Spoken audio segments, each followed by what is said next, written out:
சங்கீதம் 144 தாவீதின் சங்கீதம். என் கைகளை போருக்கும் என் விரல்களை யுத்தத்திற்கும் படிப்பிக்கிற என் கண்மலையாகிய கர்த்தருக்கு ஸ்தோத்திரம்.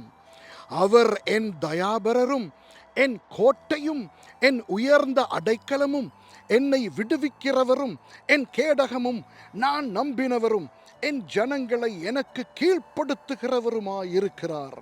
கர்த்தாவே, மனுஷனை நீர் கவனிக்கிறதற்கும் மனுபுத்திரனை நீர் எண்ணுகிறதற்கும் அவன் எம்மாத்திரம்?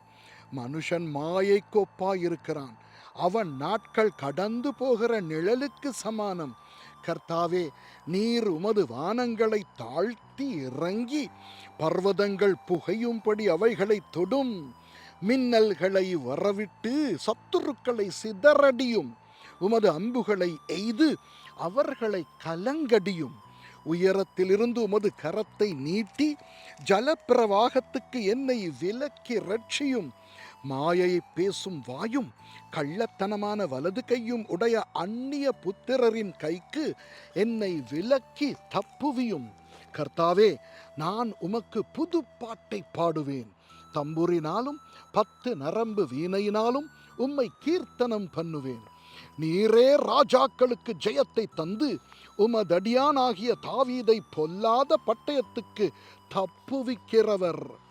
மாயையை பேசும் வாயும் கள்ளத்தனமான வலது கையும் உடைய அந்நிய புத்திரரின் கைக்கு என்னை விலக்கி தப்புவியும். அப்பொழுது எங்கள் குமாரர் இளமையில் ஓங்கி வளருகிற விருட்சக் கன்றுகளைப் போலவும் எங்கள் குமாரத்திகள் சித்திரம் தீர்ந்த அரமனை மூலைக்கற்களைப் போலவும் இருப்பார்கள். எங்கள் களஞ்சியங்கள் சகலவித வஸ்துக்களையும் கொடுக்கத்தக்கதாய் நிரம்பியிருக்கும்.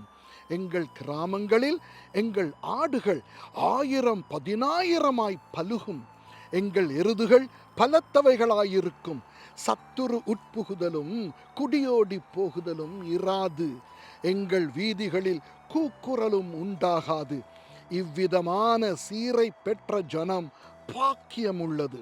கர்த்தரை தெய்வமாக கொண்டிருக்கிற ஜனம் பாக்கியமுள்ளது. ஆமென்.